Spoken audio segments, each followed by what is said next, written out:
Welcome to Zach. Welcome to Orioles on the Verge. This is Zach Spedden, joined as always by Bob Phelan. Our co-host Nick Stevens is out this week. We are here though to break down the opening weekend of minor league baseball. This is the first weekend, and we saw all four of the Orioles' full season affiliates in action. So we're going to talk about that on tonight's episode. And Bob, just to kind of give a little bit of a tease here, you had an article on Substack, OriolesOnTheVerge.substack.com this week, picking up on something you used to do in our BSL days, which is 3 up, 3 down for the entire system. So you go from the major leagues down to low A. Can you tell our listeners a little bit about that piece? Yeah, I just honestly, I had some free time the last couple of weeks, and it times perfectly with the beginning of the baseball season, and then this week with the minors. I'm going to try to keep up every Monday, have it come out, just to highlight who's hot and who's not at each level, just in case anyone just needs a quick glimpse at what's going on. And I'll write a little blurb for each player mentioned, but a little thinner version of what we're going to dive deeper on the bonus Patreon podcast each week, but just to give something, and honestly to just give myself a refresher on what's going and kind of categorize things in my head too. So it works both ways, but it's a fun exercise and hopefully people find it worthwhile. Absolutely. And as I said at the top of the show, this was the first weekend in which we saw all of the Orioles' full season affiliates, the Norfolk Tides, Bowie Bay Sox, Aberdeen Ironbirds, and Delmarva Shorebirds, or excuse me, the Chesapeake Bay Sox playing. And there were some things that stood out to us. Enrique Bradfield Jr. is off to a very nice start down at Chesapeake. And then up in AAA, Brandon Young is really standing out in the Norfolk Tides rotation. And I know we're going to talk about him a lot this week, but I want to start with Jud Fabian, who really displayed the power this past week. 3 home runs, really off to a solid start at the plate, even though the strikeout rate is still on the high side. We're starting to see him make a little bit more contact and hit the ball hard. So, Bob, what has stood out to you about Fabian so far in the minor league season? Honestly, it's just kind of what I've come to expect from a Jud Fabian season. It seems like he really does over the offseason level up a little bit. Whenever he's repeating a level, he seems to improve in pretty much every area. And I think we're seeing that again as he's repeating AAA strikeout rate so far. I think we're another week or so away from strikeout rate stabilizing and becoming useful information. But right now it's 27.3%, which honestly, if it's going to be around that, that's fantastic, because that's really not too bad for a guy with the power he has. I think he started the first week 0 for 9, and then the second week he batted 333 with an OPS over 1100. So when he's cold, he's going to be a hole in the lineup, like I said on our bonus podcast. But when he's hot, he can carry an offense a little bit. Well, and the walks are down a little bit right now. If you look at his walk percentage in Norfolk last year over a 30-game sample size, 8.8%. So far through just 8 games, it's down to 6.1. But his strikeout rate has come way down. He struck out over 40% of his plate appearances last year at Norfolk. Now he's hovering around 27.3%. So I feel like in this case, if this is where it's going to level off, and it could change in either direction, the strikeouts or the walks could go up or could go down. But if this is kind of where it levels off, you might consider this a little bit of a win. Maybe Fabian's not walking as much as you would like to see, but at the same time, his strikeouts coming down a lot, and he's able to tap into his power a little bit more. Honestly, yeah, I do wonder if we saw the Orioles with Jordan Westburg last year kind of lean into swing early, swing often approach, because if you have a little bit of swing and miss in your game, the more chances you have, the more hacks you can take, maybe the better chance that you'll eventually make contact. And if they know that you're going to make an impact with the ball when you do make contact, then maybe that's a trade-off that's worth happening. And then as we're seeing Jordan Westburg so far in 2025 season, walk rate's a little bit up. Again, it's still very early, but if you can get used to that approach, and then if pitchers adjust and they throw more balls out of the zone, then you can bring the walks back up. But yeah, I do wonder if that's the methodology here with the guys like Jud Fabian and Vance Honeycutt and Jordan Westburg. So it'll be curious to follow for the next few weeks at least. And I know we're going to talk about him a lot more in our next episode, but Brandon Young continued his really strong start to the 2025 season with a great outing at Charlotte over the weekend. 5 and a third innings pitched, no hits, 8 strikeouts, 1 walk. He looks really good right now. And it's not just the back of the baseball card stats for Young that are impressive, but the underlying pitch data over his first 2 starts has been really good. What are you seeing from him so far? I'm seeing a guy that's ready to pitch in the major leagues, to be honest with you. I mean, you hear Charlotte, the White Sox AAA affiliate, and you think, oh, so he wasn't facing anybody. This is a different Charlotte team this year. They have some prospects. They have some major league veterans that are hanging down in AAA as depth right now. That is a really solid lineup, and he carved them up. 5 and a third, no hits, 1 walk, 8 strikeouts. Whiff rate is great.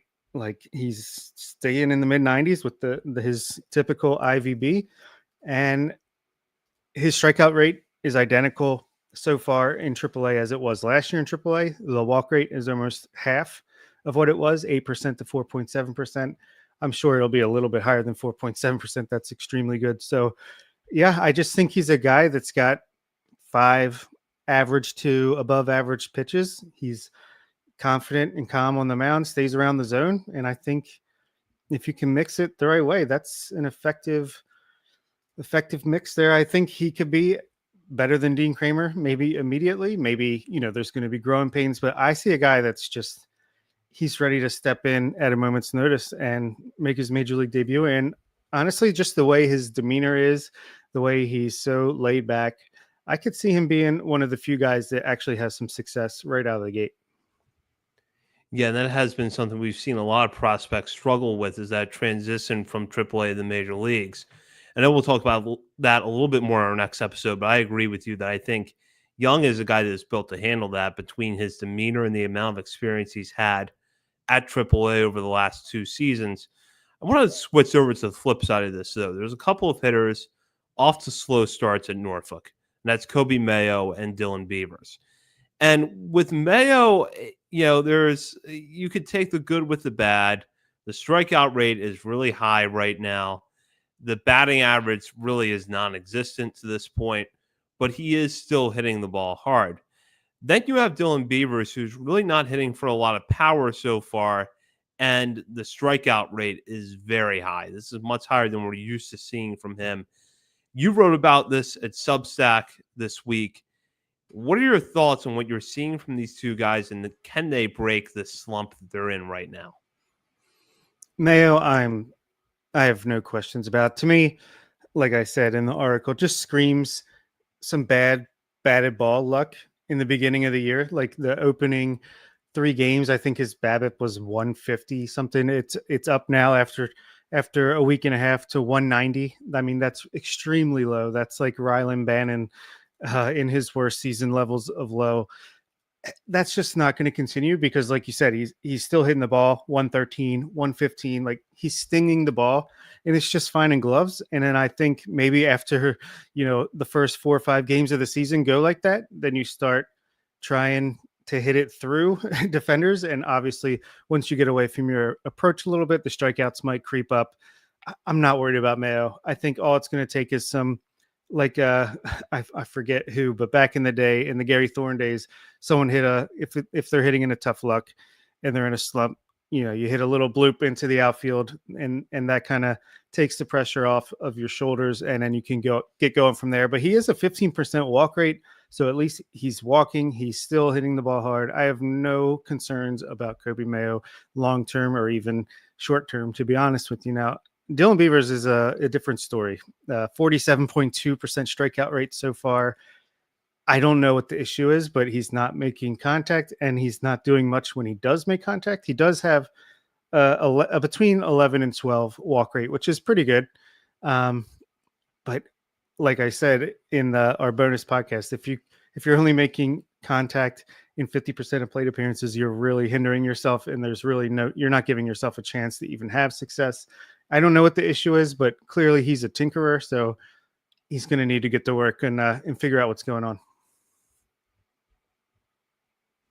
Yeah, absolutely. We'll move down to Double A now to talk about Enrique Bradfield Jr., who got off to a really nice start as Chesapeake opened its season at Altoona. So far, Bradfield 3 for 8 on the year with a pair of walks. Now, here's the amazing thing: he had a really good weekend in which he did not even attempt to steal a base, but he also faced some lefties in that series, put up a pretty good fight there. Overall, his numbers look good so far, and this is a very small sample size we're talking about, just 3 games. But for a player that looked really good in spring training, had a nice cameo at Double A at the end of last year, it seems like Bradfield is carrying that momentum over to 2025 right now.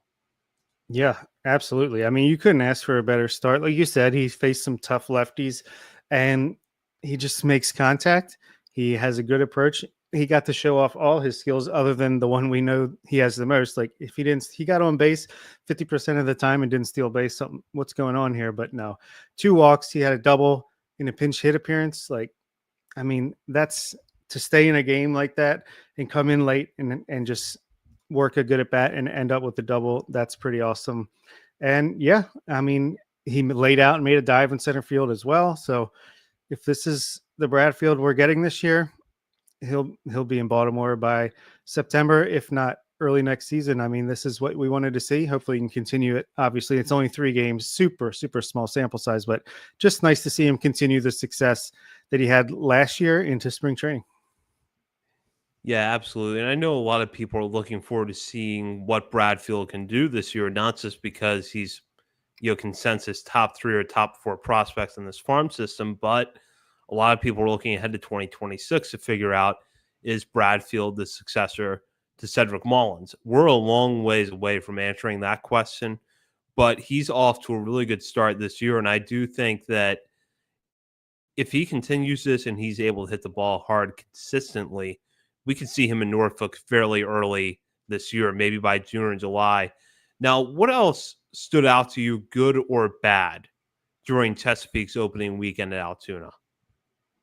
I'll say on the good side, I kind of just piggyback off my own list here, just because obviously that's my own observations. But Frederick Ben Cosme, he only played in 2 of the 3 games, but he was, let me get the exact 3 for 7 in the series. He had a double, he had 2 walks. But to me, he looked like he put on some good weight. Like he looked a little thicker, a little stronger. And I think that's going to be huge for him repeating Double A.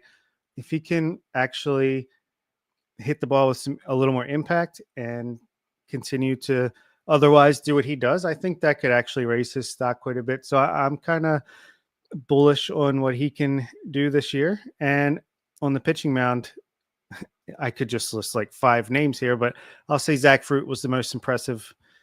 That fastball is electric. He's got a nice slider to go along with it.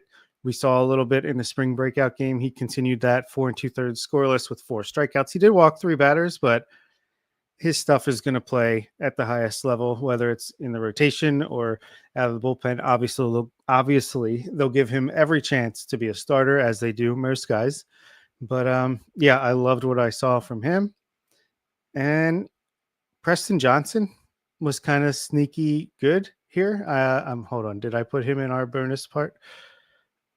No, I put someone else. Okay, I didn't want to repeat myself. So Preston Johnson, his Double A debut, obviously coming back from injury last year in High A, had a shaky year, just getting healthy. I think his ERA was in the 5s. Went to the AFL, got us some innings in. Double A debut, 3 innings pitched, 1 hit, 1 walk, 3 Ks. Love to see that. And if we're going to look on the negative side, it's mostly just offense for Billy. The position side is nowhere near as strong as the pitchers. Creed Willems, he had a double in 1 at bat, but that was his only hit of the weekend. Max Wagner, we've talked about a lot about how, he's catching up after missing last year. He's going to need a big year to kind of stay in the mix. He was 1 for 8 with a walk. Silas Ardoin was 0 for 11. Let's see, Douglas Hodo 0 for 6, but he did walk 4 times and steal a base. Tavian Josenberger 1 for 9 with 2 walks. Reed Trimble 1 for 3, and he's hurt. What do you know? So really, pitching good, offense bad. Yeah, Trimble just needs to stay healthy. Preston Johnson, as I pointed out on our show last week, ended the year on a high note. The first couple months of last season were really rough. But if you look at him from June 1st on last year, he was pretty solid out of Aberdeen's bullpen. So it's good to see him get off to a good start at Chesapeake. And I agree with you that if Ben Cosme can really start to tap into his raw power a little bit more this year, that's going to go a long way for his prospect stock because he's always been a very good bat to ball hitter. He can make contact. He generally has, low strikeout rates, decent walk rates, but the power just hasn't shown up yet. And I think that's why last year, after a quick start at AA, his production lagged for a few months. So if he's able to hit the ball harder, more consistently this year, I think he's going to be able to sustain good numbers at AA. Yeah, I absolutely agree. I think he's a future major leaguer if he can do that. And, he could be the guy when I think of it, it's like a perfect Tampa Bay Devil Ray who can, or not Devil Ray, Tampa Bay Ray I'm going back a ways, who can just play all over the field, but you want him in there because the bat to ball is just quality. And they'd probably get him to pull the ball in the air as much as possible, try to get him up to 20 home runs. So yeah, I think he could be a really solid player in the major leagues if he continues what we're talking about. So if he's like a Tampa Bay Devil Ray, is he the next Miguel Cairo or the next Aaron Ledesma? Former Oriole, Aaron Ledesma. Let's go with him. All right, we'll go to Aberdeen, and I want to start with Michael Ferret. You touched on this at Substack. There has been comps about this before. There are shades of Kyle Braddis when it comes to Michael Ferret. And we saw that a little bit in his first outing over the weekend. 4 2/3 innings pitched, 5 strikeouts, 2 walks, just 2 hits allowed. He's off to a solid start this year. I feel like performance-wise, Ferret had earned a trip to Chesapeake to begin this season. He really did not need to go back to high A. But because there is a little bit of a logjam right now in the Orioles farm system when it comes to pitching, he happened to be one of the guys that was hurt by that. But if he gets off to a strong start at high A, and this is something I know we're going to talk about in our next episode, he's going to have an opportunity to really jump up and move to AA quickly this year. Yeah, absolutely. He just looks so polished out there. He looks like he owns the field when he's on it. And obviously he's younger. I mean, I feel like his stock is higher than Braddish's was at his age, because I think Bradish was still in college when he was Ferret's age. But yeah, he's got all the makings, the poise, the stuff. I think he is a big time pitching prospect in the making. I don't think it should take long. He should be the first guy up to AA once there's room and they're ready for him. Yeah, super impressive. I would expect nothing less for the rest of his time at Aberdeen. We're going to talk a little bit more about Aberdeen in our final segment, but I want to touch on 2 players who were on the opposite ends of the spectrum in your piece over at Substack, and that's Austin O'Verne, who was in the 3-up section, and Vance Honeycutt, who was in the 3-down. We've talked about O'Verne coming into this year as a guy that you really should have your eye on as far as a breakout candidate. And in the first 3 games of the season, or any indication of what's to come, O'Verne is going to tap into that profile this season, because so far this year, 273, 429, 545 slash line, again, over a very small sample size. But he's already got a home run with 3 walks to 2 stolen bases in 11 at-bats. So he's off to a very strong start. On the other side of that, though, Vance Honeycutt, a couple of walks in this series.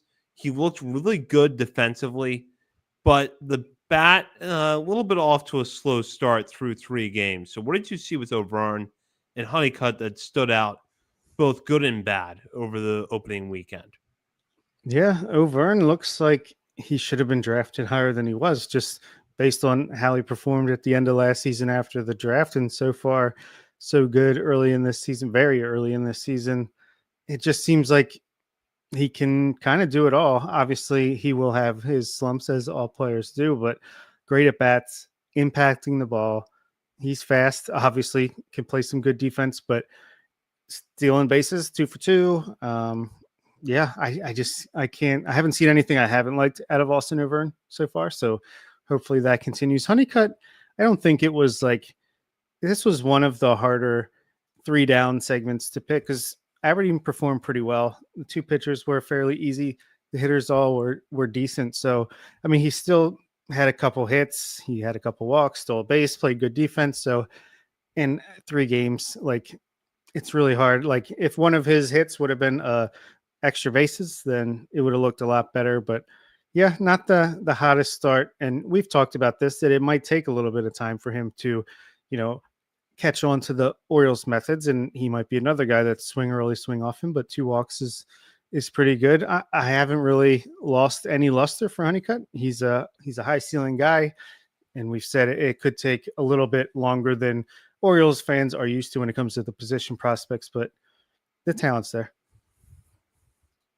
Yeah, I agree. And something I pointed out before is that there's usually 1 or 2 players every year who don't get off to the starts you want them to get off to at Aberdeen. You could go back a few years to Colton Cowser, Connor Norby, some of those guys that didn't perform well at high A. And I wouldn't be shocked if Honeycutt is that guy this year just because of the swing and miss tendencies that he has. And, does it mean that I think he's going to have a bad year? Not at all. In fact, I think he's going to end this year in Double A. But we know that because of that adjustment to the first full year of pro ball, not to mention that you're in a tough hitters park, some guys don't take to Aberdeen right away. And this, could turn out to be a case of that. Again, one weekend is way too small of a sample size to come away with that determination. But we know from the last few years that it's probably going to happen to somebody, and it could very well be Honeycutt. Yeah, I don't know what it is because didn't the metrics say that Delmarva is a harder place to hit than Aberdeen? But maybe it's the batter's eye. Maybe it just depends on the player. That's something there just is harder to hit because we've seen it time and time again. Yeah, absolutely. And we'll go down to Delmarva now, and we're going to shout out a couple of players who appeared in the 3-up section of your article in the final segment tonight. But Isel Correa got off to a really nice start this weekend. And Correa was a guy that was promoted from the FCL to Delmarva last year, put up good numbers initially, but then over the course of the summer, it was kind of up and down with him. Wasn't necessarily missing a lot of bats with Shorebirds, despite the fact that his stuff suggested that his results should have been a little bit better. And there's a long way to go here. This is a raw pitching prospect, but from what we saw, the early returns of 2025 for Correa are pretty good. Yeah, for sure. And I know some fans don't even know who he is coming into the season. Bobby Jones, I'm talking to you specifically, but he is a legit pitching prospect in the system out of Cuba. Like a little bit raw, like you said, but got good stuff. 5 strikeouts to no walks. I like to see that. Seemed like he had a little bit of bad luck in this game as far as the ERA goes. But yeah, he's just another guy in a cascading waterfall of arm talent that the system is bringing to the table. And yeah, it'll be interesting to see how he does. I mean, they're going to need every single arm that they can find in Delmarva because right now that team is not fantastic, but I think it will get better as the year goes on. Yeah, and a couple of prospects that we have pretty high expectations for this year did not get off to good starts. Both of their first outings were pretty bad. Killer Morphe and Iber Cartaya both had rough starts to the season over the weekend, and for both guys, command was an issue. Morphe walking 5 batters in 2/3 innings pitched, while Cartaya walked 6 and hit 1 in 2 innings pitched. And I think with both pitchers, we know that the command is something they have to work on. They have really good stuff, but the command is often hit or miss with them. And over the weekend, frankly, it was a miss. But what did you see from them, that led to their struggles? And is this something that they can move past after an outing or two? Yeah, I think so, especially Morphe. I mean, we saw it in the spring breakout game. He gets himself so amped up. And with his arm action, it's pretty easy to see how that could fall out of whack a little bit. So, yeah, again, first start of the regular season.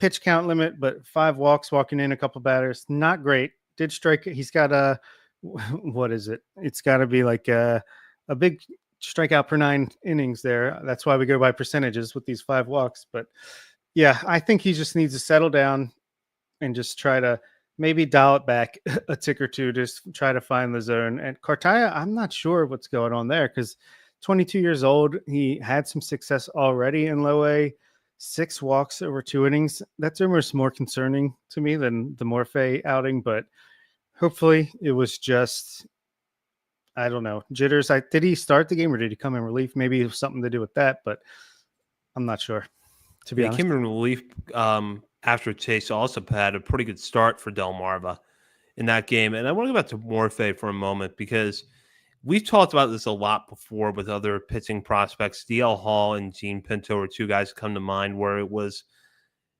you love the energy they have on the mound, but sometimes they're just a little bit too amped up. Do you think that that's the case with Morphe sometimes? It could very well be. And again, he's only 18 years old. So it's easy to forget that with the success and just how he burst onto the scene last year. And the ceiling that he has is enormous. But yeah, he's still only 18. Like he's barely a legal adult. So you're going to have these moments where you recognize that he's just a kid and that there's plenty of time to go, even if he is advanced for his age. Yeah, absolutely. And with that, now we will head into our final segment, which is where we shout out a player from the outside the top 30 portion of our top 50 prospects countdown list for something that they've done over the past week, whether that has been a good game, a good week, or just something in the stat line that we find interesting. We want to shout out. And of course, this year that is brought to you by Checker Spot Brewing, located near Oriole Park at Camden Yards. Checker Spot Brewing is the perfect place for a pre or post game beer. You can find them at 1421 Ridgely Street. And when you're at Camden Yards, check out the beer stand behind home plate. You can get one of their signature beers. The Bird is the Word is available this year. Again, that is Checker Spot Brewing. We are in our final segment, last call by Checker Spot Brewing, where we're going to shout out 2 players for something they've done recently who are outside the top 30 portion of our top 50 prospects countdown list. And Bob, I will let you start this one out. You have a hitter that has been in and out of our top 50 since last year, and a pitcher that I know you really like and that you're thinking and hoping can turn it around in a second stint at low A. And so far, so good on that front. Yeah, the hitter is Jake Cunningham going to make me fall back in love with him. Early returns are good. He was in 2 games over the weekend. He was 2 for 5 with a double, a homer, 3 RBIs, 2 walks, and a stolen base. Sounds great until you realize that he was removed from Sunday's game after 1 plate appearance, and I haven't heard any reasons why. Hopefully nothing major because he's another Reed Trimble type that just, if he could just only stay healthy. So hopefully he's okay, but off to a great start back in Aberdeen. And yeah, on the pitching side, I went with Delmarva's Jacob Cravey, who, as I talked about on last week's episodes, that he was like one of the few 2023 draft picks that just didn't have a great season, just really struggled in Delmarva, wasn't striking out a bunch of guys, walking a bunch of guys. But in his first appearance, 3 2/3 out of relief, only gave up 2 hits, no runs, no walks, and 5 strikeouts. So love to see that. Hopefully he can continue that momentum and take that into the season and prove why he belongs in the long list of great pitching prospects that the Orioles got in the 2023 draft. 6th round out of some college I'd barely ever heard of, but we know that the potential is there. Yeah, it was encouraging to see both guys get off to the starts they got off to. And with Cravey, I felt like last year the stuff was often better than results. So I'm hoping that he's able to get off to a good start at Delmarva and be one of the first guys up to high A at some point. I'm going to start in Delmarva for my picks this week and go with my hitter, and that's Kevin Guerrero, who had an excellent weekend for the Shorebirds in their series at Salem. He appeared in 2 games, going 2 for 5 at the plate with 2 doubles, with 2 walks against 1 strikeout. On top of that, stole a base.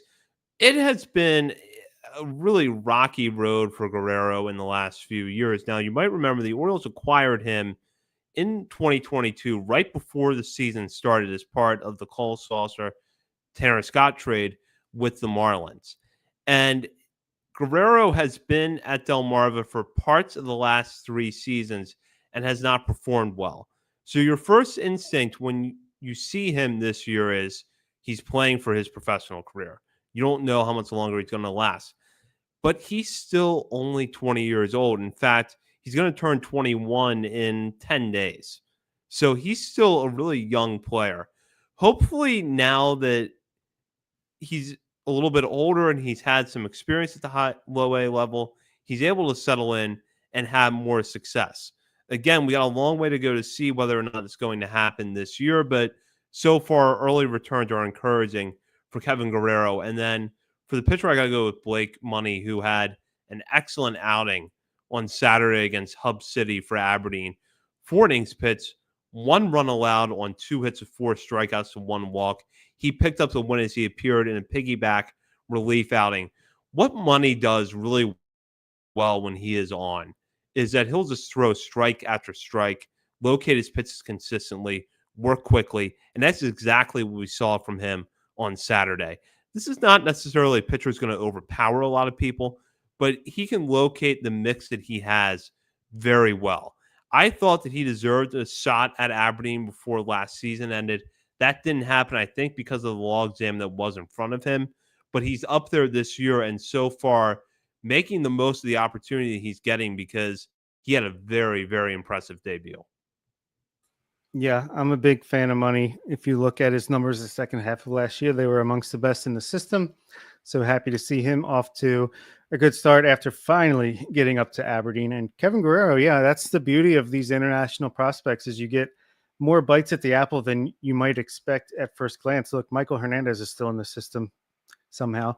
But Kevin Guerrero kind of reminds me of like a Ilya Prado or Steven, not Martinez, the other Steven that we had for so many years that I, for some reason, cannot recall. Acevedo. There it is. Yeah, just, and it was kind of surprising, I feel like, for us to see his name on the break camp roster, but maybe that's because he's kind of something clicked for him and they saw that in early spring or whatever trainings they had over the off season. So let's give him a shot, see what he's got. Absolutely. And with that, that does it for this week's episode. We're going to be back later on this week with a mailbag. We're going to take questions from our listeners about all things Orioles. In the meantime, you can check us out on our many social media channels, including Facebook, Instagram, Threads, X, TikTok, YouTube, and Instagram. We're also over at Substack, Orioles on the Verge.substack.com. While you're browsing around the internet, be sure to head over to our Patreon community and sign up to become a member. At the $3, $5, or $10 levels, you will have access to a bonus weekly show from Bob, Nick, or myself, where we recap all the things that happened in the past week and look ahead to the following week in the Orioles farm system. And you will also get monthly updates to our top 50 prospects list. You don't want to miss that, so head over to Patreon now to check out our community. Not to mention you'll have access to Patreon-exclusive Discord channels in Discord. For Bob Phelan and Nick Stevens, this is Zach Spedden. You're listening to Orioles on the Verge, part of the Believe Podcast Network. Welcome to Orioles on the Verge. This is Zach Spedden, joined as always by Bob Phelan. Our co-host Nick Stevens is out this week. And on this episode, we're going to take questions from our listeners as part of our latest mailbag. And we have a lot to get into this week, including the status of one of the players that everybody loves to debate the most, Jorge Mateo, as well as some minor league questions and a focus on what's going on in the major leagues right now. But Bob, there's a lot to wrap our minds around right now. How are you getting ready for this show? I need a boost sometimes. We record these at night, get up early with the baby. There's nothing that can help me more than a little bit of magic mind. And baseball season, it's back in full swing. Meaning we're back on the grind, making sure we can provide coverage of these prospects from AAA Norfolk all the way down to the Dominican Summer League, and to make sure we have the energy and focus to pay attention to it all and put on this production that you're watching or listening to. We're continuing our Magic Mind routine, and we want to share this experience with our listeners. Magic Mind is a mental performance shot that you can take with your morning coffee. It's not a coffee replacement. The more energy, the better. I got my coffee. I'm going off script here. Let me get back. It's not the quick boost and crash like an energy drink, but a support for your body's natural energy engine. Created with a scientific advisory board of doctors and medical researchers, Magic Mind uses the highest possible grade matcha and organically grown mushrooms that provide safe and effective stress reduction and a sense of calmness. Also, 5 cents of every bottle sold are used to support mental health charities that help U.S. homeless communities. And they are so confident in Magic Mind that they refund 100%, no questions asked, for up to 100 days after buying it if you're not satisfied. You have a limited offer you can use now that gets you up to 48% off your first subscription or 20% off one-time purchases with code OTVLT20 at checkout. You can claim it at www.magicmind.com/OTVLT20. With that, now I'm going to jump right into our first question, which is from The Bird is the Word. Now, if you're part of our Discord, you've seen this question everywhere for a solid 10 days now. And in fact, I think if The Bird is the Word knew my home address, they would have knocked on my front door by now to ask this very question. But it's a timely question, and one that a lot of Orioles fans have on their mind, which is, why is Jorge Mateo still on the team? Bob, do you have an answer for that? Wouldn't I like to know? Look, people have criticized us for being part of the Mike Elias cult or fan club. This is probably my biggest beef, if you want to call it that, with Elias or this front office to date. There's really no reason for Jorge Mateo to be on this team. He has proven that he's not an outfielder. He played his third game in center field for the Orioles on Sunday and immediately put the Orioles and Cade Povich in a tough spot by not catching a fly ball that everybody should be able to catch that's a major leaguer, giving Bobby Witt a triple. I'm using a lot of quotes here, but yeah, I don't see it. I think Dylan Carlson had a great spring training. He's killing it in AAA whenever he's been down there. He's an actual outfielder. I feel like even with Cowser out, and maybe Cowser's injury is what gave them the cojones to try to hang on to Mateo even longer, I just feel like Carlson is the better option. I don't like Holiday has proven he can be a decent backup shortstop for Gunnar Henderson. There's a lot of infielders that need time in the rotation, and he can't hit anyway. So he's got a career like his on base percentage is 267 or 276 the last 3 years. He doesn't get on base. He hasn't even been stealing as much. He had great defense in 2022, but he's had negative defensive ratings at every position since then. So to me, it's like the biggest knock, and it's not the reason that the Orioles are 4-6 coming into the recording of this episode, but Jorge Mateo, you are the weakest link. Goodbye. Yeah, I know that if you ask the Orioles this question, they would probably fall back on the speed and the defensive versatility and the fact that he can play shortstop. And maybe there's a reason in that case to hold on to him, but I agree with you that at this point, I would prefer that Dylan Carlson had that roster spot because Carlson had a really good spring. He's overmatching AAA pitching over a small sample size down in Norfolk. And on top of that, I actually think there is more of a need in the outfield right now with Colton Cowser out because Jackson Holiday is not Gunnar Henderson's equal at shortstop, but he can fill in there. And with Ramon Urias and Jordan Westburg, you know that your positions in the infield between third base and second base are going to be covered. So I don't necessarily know that they need someone else to play shortstop right now. I would rather have someone in the major leagues who you could put in left field in a tough ballpark to play left field in, to not have Hudson Kjerstad out there and to let Kjerstad continue to control the plate, because so far what I'm seeing from Kjerstad as a hitter is pretty promising this season. But I think you need to let him build on that. If it means that he DHs more games or he's playing short right field at Camden Yards when he's in the field and you have Dylan Carlson out there, I think that makes a lot of sense. And that was something I was going to tackle into this question, but I think we both just answered it, which is if you were to let go of Mateo who would get that last roster spot, knowing that it's probably a temporary assignment until Calder's back, which might be a couple of months. But I think it sounds like we're both leaning Carlson over Mateo right now.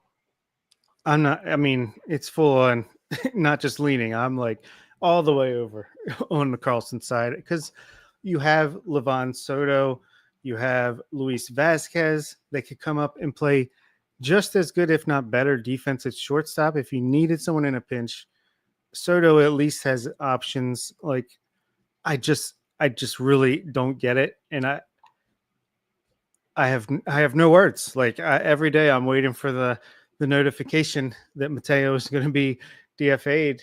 I think he might even clear waivers at this point because he's been so bad.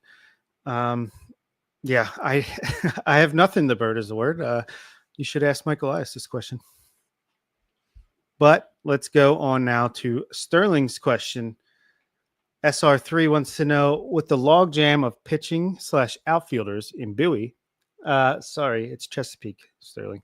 Do you guys think there's a world where EBJ or one of the arms of the Bay Sox could go straight from AA Bowie to Baltimore if they're performing that well? I thought about this, and yes, I do think there is a world where that could happen, but it's not one that's necessarily pleasant. It's where there's a few injuries and there's just a desperate need. So there's a desperate need for an arm, and it's better to go down to AA to get a guy like, let's say, Alex Pham, who has a lot of minor league experience, than it is to go to AAA. Or you're in desperate need of outfield help, and you decide to go Enrique Bradfield Jr. I know that the Orioles really believe that AAA is an important level for these players. This is where players go, and they end up spending a lot of time because they see that as a finishing school to get to the major leagues and to stay in the major leagues. Now, for a lot of their prospects, it hasn't worked out that way. It didn't work out that way for Colton Cowser. It hasn't worked out that way for Kobe Mayo, but the regimen is that eventually, if you get enough time in AAA, you're going to figure it out, which is what happened with Cowser. So I don't think that if the Orioles promoted someone from AA straight to the majors, that would be a permanent assignment.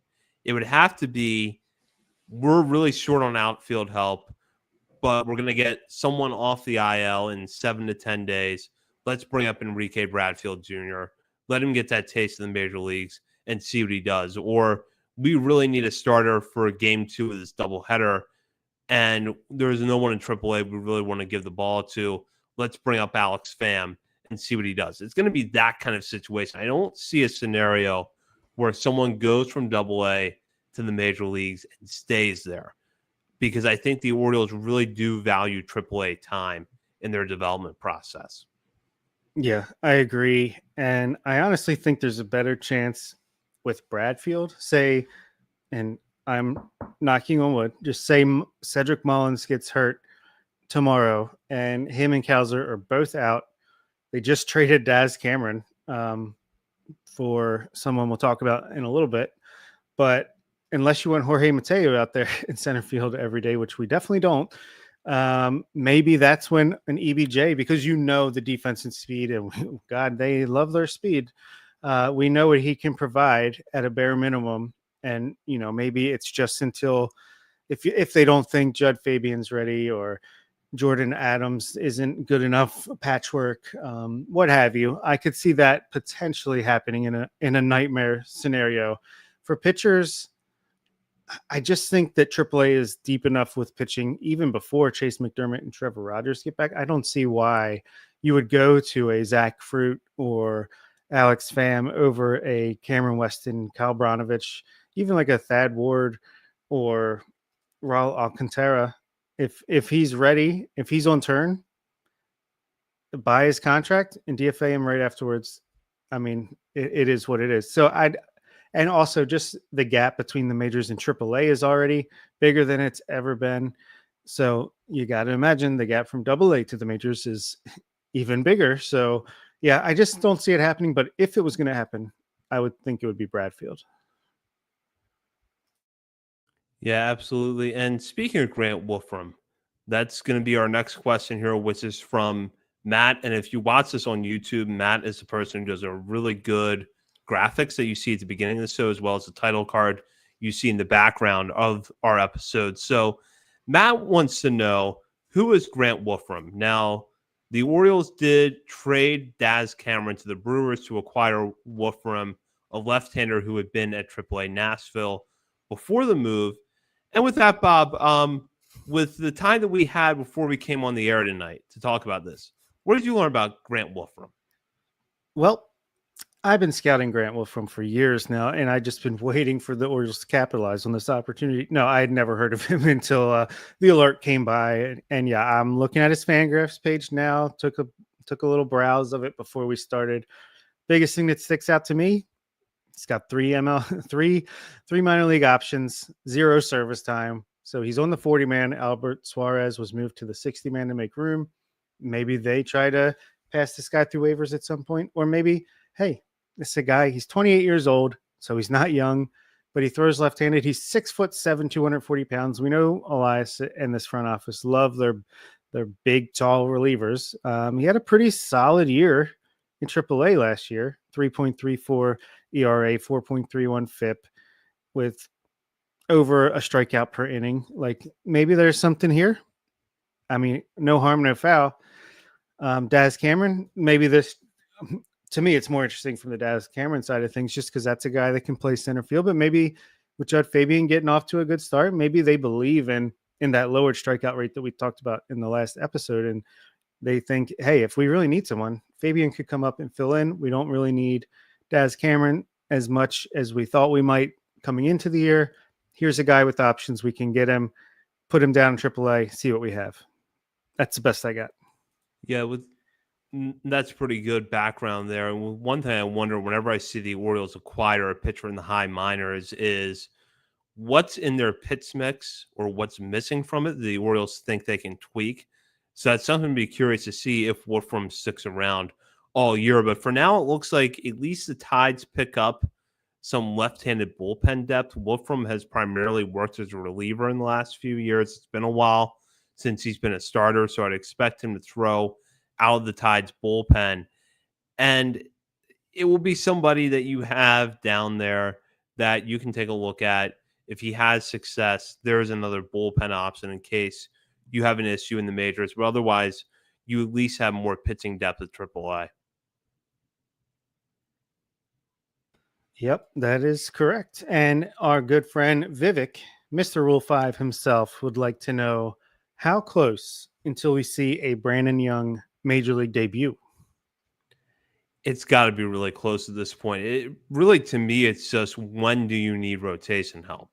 So when's going to be the first time that you have a doubleheader, you need somebody to start game 2? Young's already on the 40-man roster. And if it happens to line up on a day where he's available to pitch, I think you could see him then. If someone in the rotation gets hurt and is going to be out for a little bit, then I think you could see Young. He is off to such a good start at AAA this year. And it's not just the back of the baseball card stats that have been good, because they are really good, but the pitch data looks phenomenal. And I know that Nick wrote about this over at Substack. After spring training, the fastball velocity was up a little bit in camp.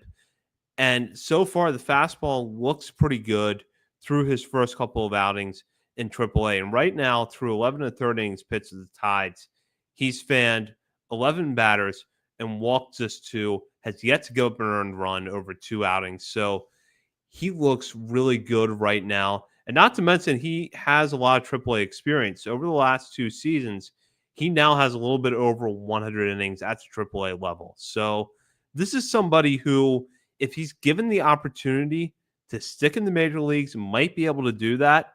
But I suspect we're going to see him pretty soon, even if it is just a temporary assignment. Yeah, I like that doubleheader call. That could definitely be the case. I honestly think at this point, Brandon Young has surpassed Chase McDermott and Trevor Rogers as the next man up if needed.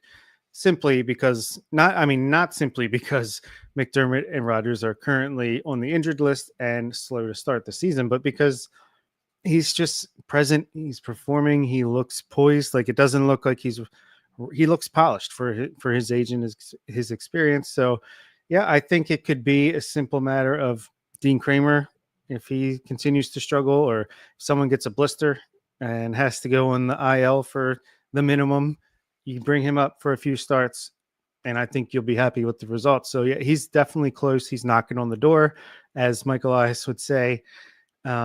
His name is coming up every night when we're talking about the roster. Yeah, it's only a matter of time because we know there will be instances where pitchers are needed, and he is right there, and he is performing like he's a major leaguer already. So excited for him, excited for us to watch him. Yeah, I'm sure those conversations are happening on a daily basis in the warehouse. And speaking of Brandon Young, we have this question from Garrett, and this is a pretty good one. Who do you think has a better MLB career, Brandon Young or Chase McDermott?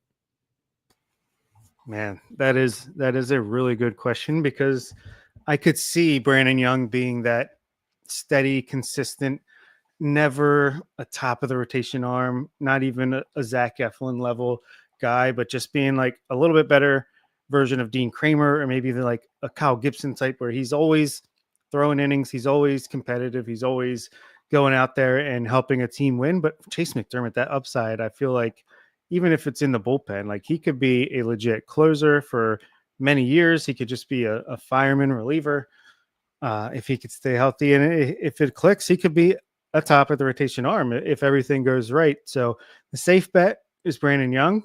But if you want to bet on the stuff and the health of Chase McDermott, I think he could be the answer. I'll go with Young for now just because he's available. I think that's absolutely the right way to put it. I lean McDermott because that fastball is going to play up at the major league level. That's one thing I feel absolutely certain about. And I feel like that even if he does not stick in the rotation, he's going to be a very good reliever. Really, the key for McDermott is just going to be throwing strikes more consistently because what we've seen in the minor leagues is that when he throws strikes, hitters really don't square up on him. But he has trouble locating his pitches a lot of times. And we'll have to see how he looks when he comes off the IL in a little bit this season. But if he's able to just throw strikes consistently, I'm confident that he's going to be successful in either role, whether that's in the rotation or the bullpen. Now, if you ask me which of those two I think is more likely to stick as a starter, I would pick Young, but McDermott's ceiling out of the bullpen could be pretty high. So that gives me a slight lean towards McDermott, but there's a case here for both players. What if you threw Cade Povich into the mix? I think Povich has a better career in both of them. I agree. I think we're already seeing some of the upside that he could have with a lefty with his pitch mix. So, yeah, I put him one, and then I think we just switch our second and thirds. But it's all close. I mean, these are all pretty good pitchers in my opinion. So let's go to the next question. John Boatwright would like to know, this is a fun one, which one of these players will be the first one off of the roster? Our three favorite talking points over on the Discord, that would be Cionel Perez, Jorge Mateo, or Ryan Mountcastle.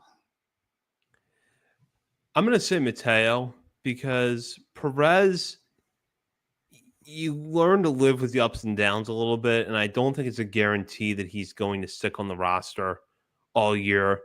But the bad outing he had at Kansas City over the weekend, I think, is renewing a lot of the cause of, like, you need to take another look at this guy. He is what he is, which is that he's the perfect pitcher to bring in when you need a ground ball. And sometimes he's successful against guys on both sides of the plate, but he's not a shut-down late-inning reliever. That's why they brought in Gregory Soto last year. They needed somebody else from the left side who could do that because they know it's not Perez. So I think Perez sticks around a little bit. And then Mountcastle, you could look at his start and go through it with a fine-tooth comb because on one hand, the numbers aren't bad. On the other hand, he's not really hitting the ball in the air a lot. He's not pulling it necessarily. So the adjustments that he needs to make to have sustainable success are the adjustments that he's not making right now. But my sense is that unless a really good trade offer comes along, much like last year with the Austin Hayes or Anthony Dominguez trade, or he gets hurt, that he's probably going to be sticking around this year. So I'm going to go with Mateo out of those three. I really hope it's Mateo, first of all. But I do agree with your points about Perez. I think, that was I don't know what the heck that was on was it Saturday when his velocity's down 3 ticks on his fastballs, a tick or two on every other pitch.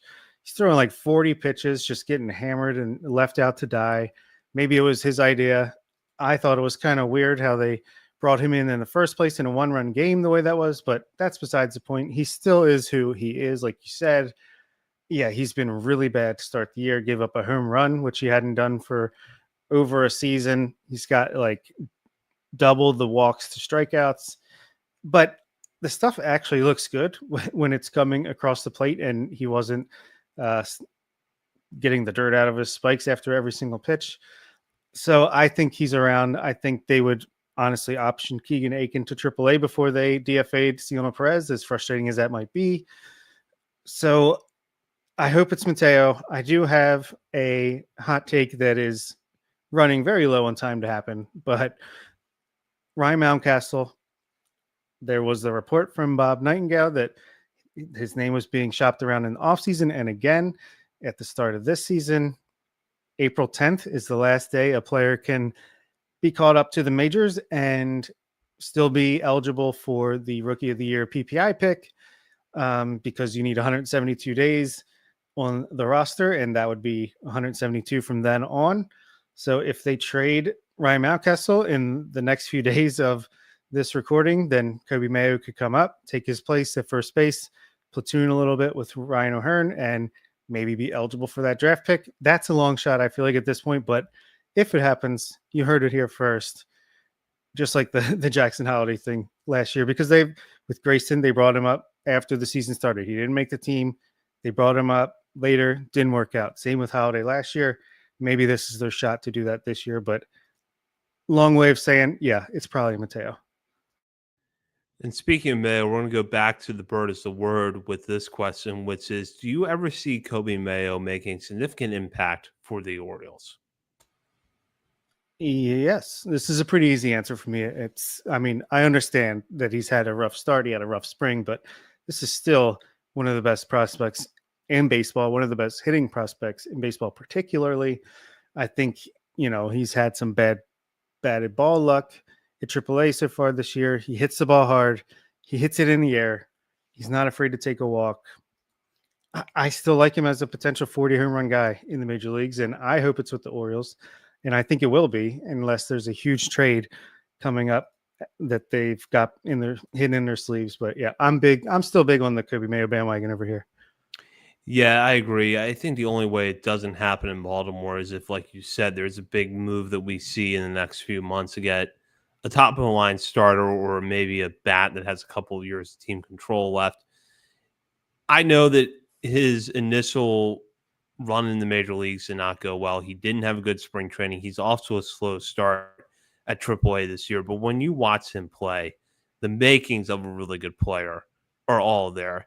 He can make hard contact consistently. He has tremendous game power. And defensively, wherever he ends up, I think he's at least going to be adequate. If that's at third base or it's at first base, wherever it is, I think he's going to be at least adequate.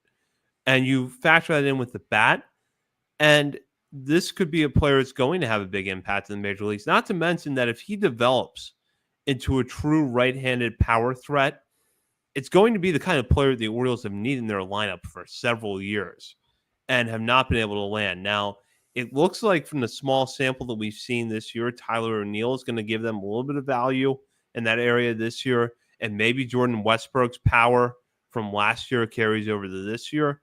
But Mayo is really the only right-handed hitter in the system that I can think of that I would pencil in for a 30 to 35 home run season in their prime in the major leagues, top to bottom. And that's not an exaggeration. It's just because of how the Orioles system is built, how they built their lineup at the major league level in the last few years. A lot of their power is on the left side. So Mayo, to me, is your best right-handed power hitter, and you've got to think long and hard before you give that up.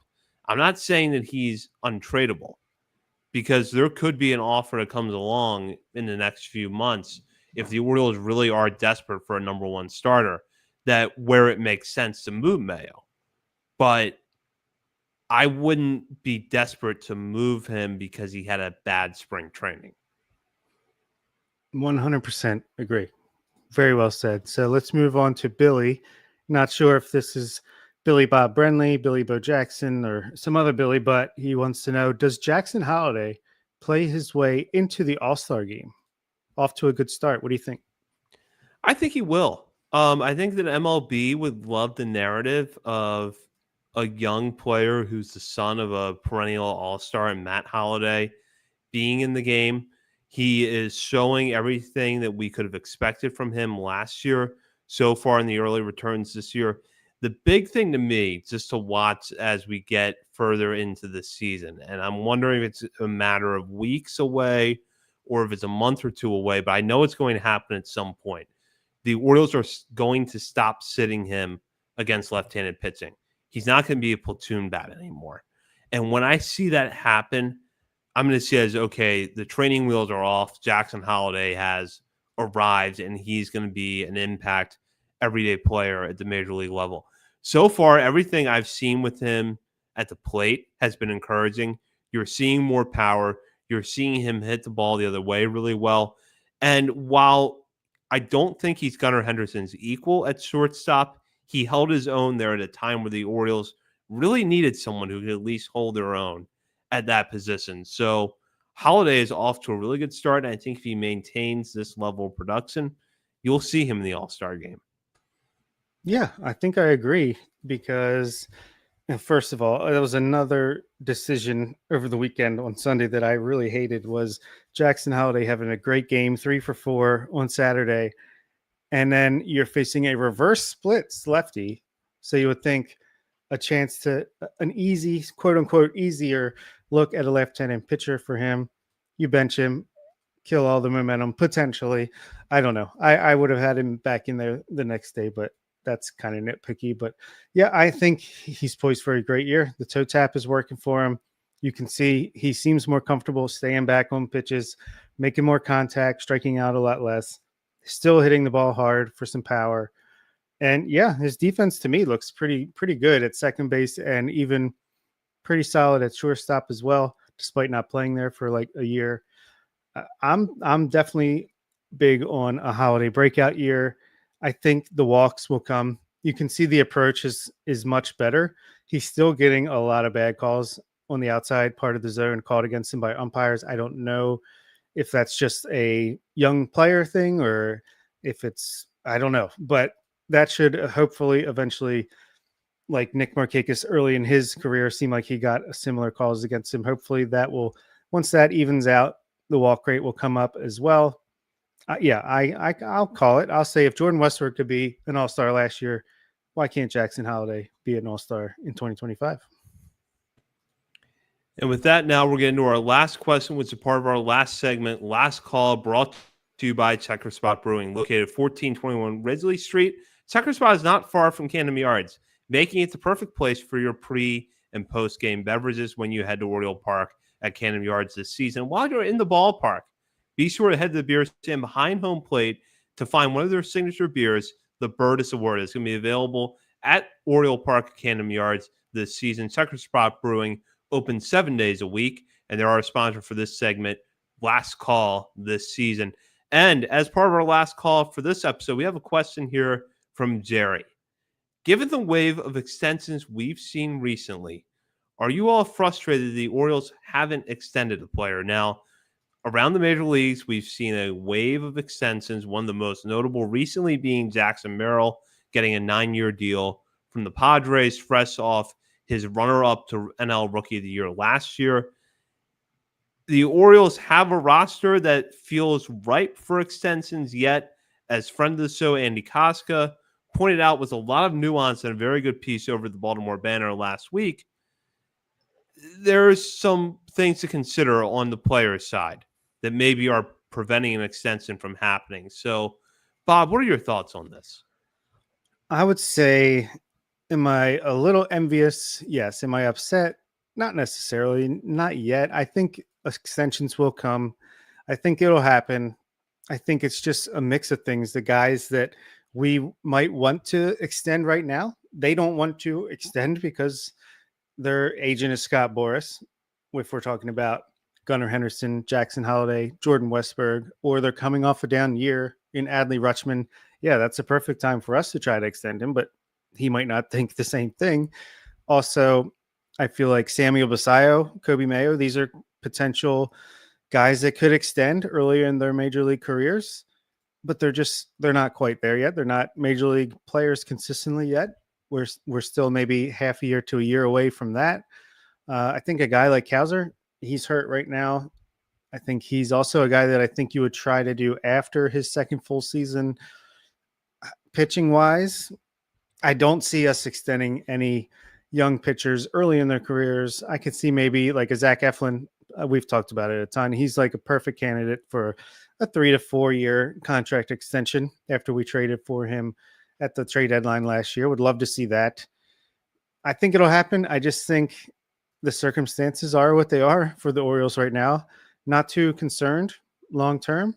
But yeah, is it frustrating? I could see why it'd be frustrating because I want to lock up our best young players as well. It just might not be time yet. I think Gunnar is the one I would give that Vladimir Guerrero type extension to, but he might think I'm going to take my chances and take it down to the wire. So if the Orioles are going to re-sign Gunnar Henderson, I think it is in his walk year or when he's a free agent. So I think Adley Rutschman is the most likely to happen.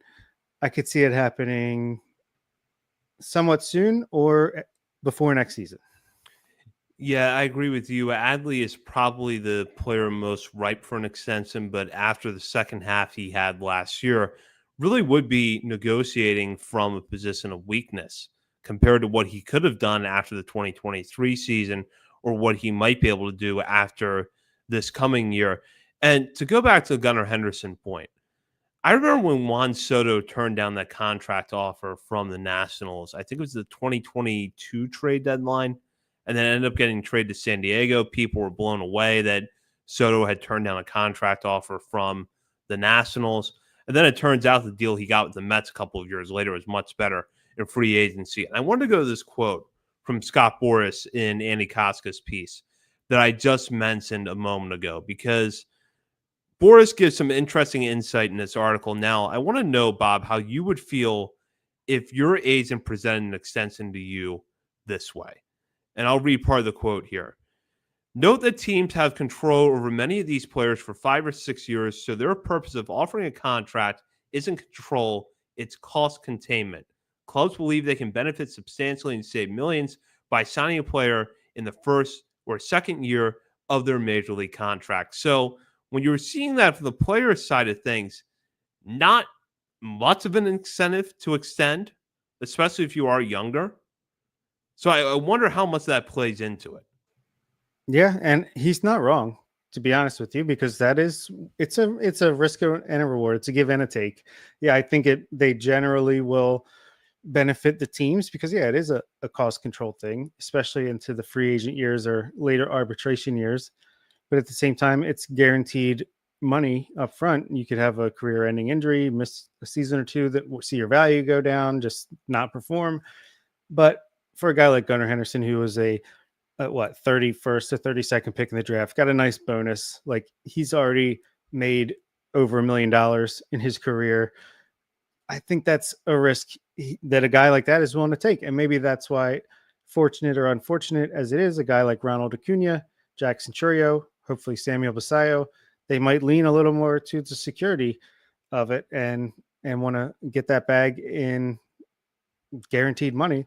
So that's why I think Basayo might be a good option. But yeah, it's interesting. I think Boras is great as a player representative. I think he's great at growing the game and the pocketbooks of the players. But as fans, and I'm sure as teams, they're like, don't give these players that good advice. Come on, we want to get these guys signed. Yeah, and I think that's a good point too. That if there's somebody that could be extended, it is Basayo. And one thing I would point out to fans, because I know that in doing this show, we can lose perspective sometimes too. It's a two-way street with these things. And I'm not letting the Orioles off the hook. If the Orioles have had the opportunity to extend a player in the last few years and they haven't been able to do it, and the cost point was reasonable, it was the right player, that's their fault. They screwed up. But at the end of the day, the player has to want to sign the deal. And if there's reasons for them to not do it and no amount of money or no amount of years is going to be able to make it happen, that's really tough. Yeah, completely agree. Like I would assume that if a reasonable deal for any of these young guys that we've talked about was available, that it would already be signed by now. Because if not, yeah, that's on the team 100%. But like you said, they got to want to sign the deal. Maybe it's just the timing's not right. Whatever it is, hopefully it changes soon. But yeah, for me, it's just hard to get too upset about it when there's still years of control left, plenty of time to go to either sign an extension or find a different answer or I don't know what if it's let them go for a draft pick and hopefully fill in behind them with free agency and your system, what have you. All I know is this front office has a plan. I'm trusting them, but I would like to see an extension at some point. Yeah, and hopefully we see one before too long. And with that, that does it for this week's episode. Thank you, as always, for the great questions that you sent in. Most of these questions come from our Discord, but don't forget that you can send a question in at any time through any of our social media channels, including Facebook, Instagram, Threads, X, TikTok, YouTube, and Twitch. And we might be able to read it on the air as part of our mailbag segments. And honestly, even if we're not having a mailbag episode, but we get a good question in, we might work it into an episode. So please continue to send us your questions. We'll be back next week with another episode of Orioles on the Verge. In the meantime, check